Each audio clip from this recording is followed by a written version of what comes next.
Monopolies. In a society of laissez-faire capitalism, what would prevent the formation of powerful monopolies able to gain control over the entire economy? One of the worst fallacies in the field of economics, propagated by Karl Marx and accepted by almost everyone today, including many businessmen, is the notion that the development of monopolies is an inescapable and intrinsic result of the operation of a free, unregulated economy. In fact, the exact opposite is true. It is a free market that makes monopolies impossible. It is imperative that one be clear and specific in one's definition of monopoly. When people speak, in an economic or political context, of the dangers and evils of monopoly, what they mean is a coercive monopoly, i.e., exclusive control of a given field of production, which is closed to and exempt from competition, so that those controlling the field are able to set arbitrary production policies and charge arbitrary prices, independent of the market, immune from the law of supply and demand. Such a monopoly, it is important to note, entails more than the absence of competition. It entails the impossibility of competition. That is a coercive monopoly's characteristic attribute, which is essential to any condemnation of such a monopoly.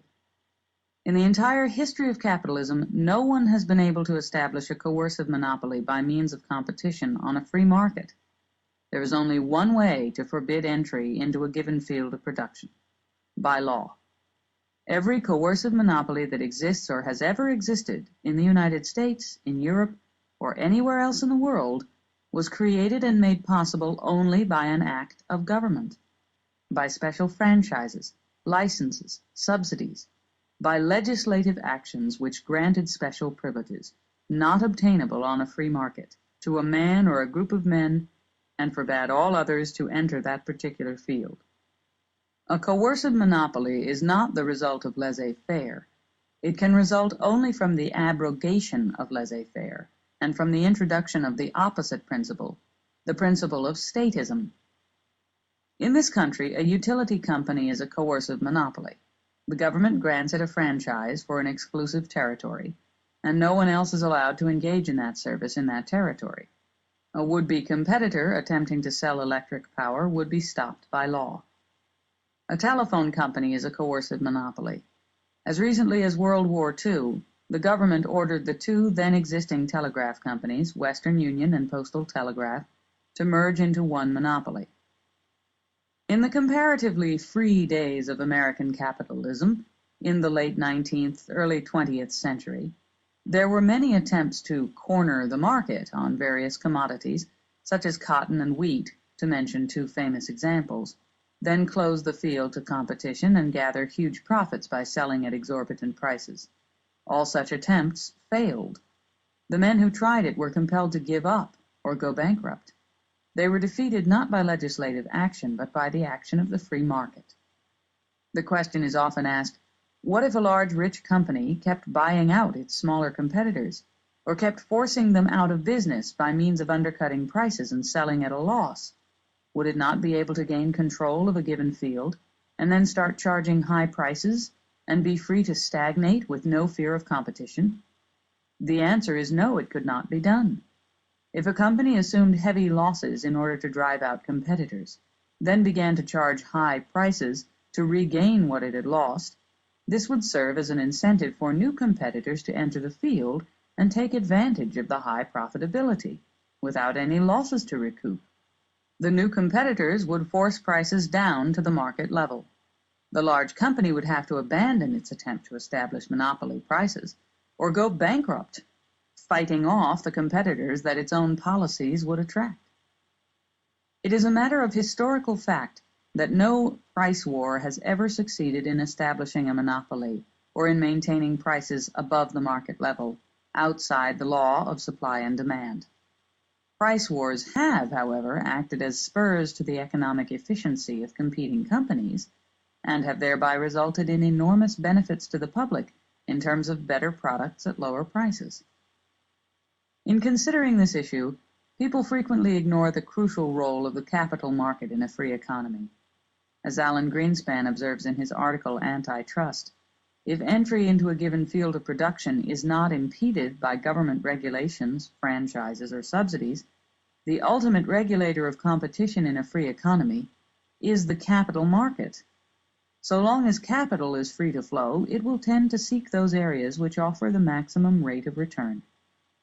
Investors are constantly seeking the most profitable uses of their capital. If, therefore, some field of production is seen to be highly profitable, particularly when the profitability is due to high prices rather than to low costs, businessmen and investors necessarily will be attracted to that field.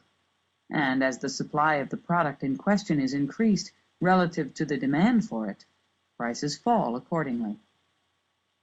The capital market, writes Mr. Greenspan, acts as a regulator of prices, not necessarily of profits. It leaves an individual producer free to earn as much as he can by lowering his costs and by increasing his efficiency relative to others. Thus it constitutes the mechanism that generates greater incentives to increased productivity and leads as a consequence to a rising standard of living. The free market does not permit inefficiency or stagnation with economic impunity in any field of production.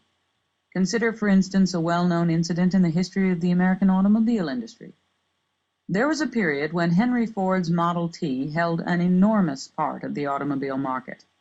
But when Ford's company attempted to stagnate and to resist stylistic changes, you can have any color of the Model T you want so long as it's black.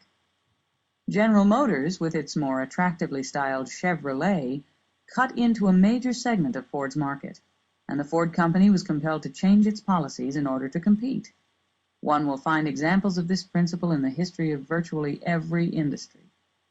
Now, if one considers the only kind of monopoly that can exist under capitalism, a non-coercive monopoly, one will see that its prices and production policies are not independent of the wider market in which it operates, but are fully bound by the law of supply and demand, that there is no particular reason for or value in retaining the designation of monopoly when one uses it in a non-coercive sense, and that there are no rational grounds on which to condemn such monopolies.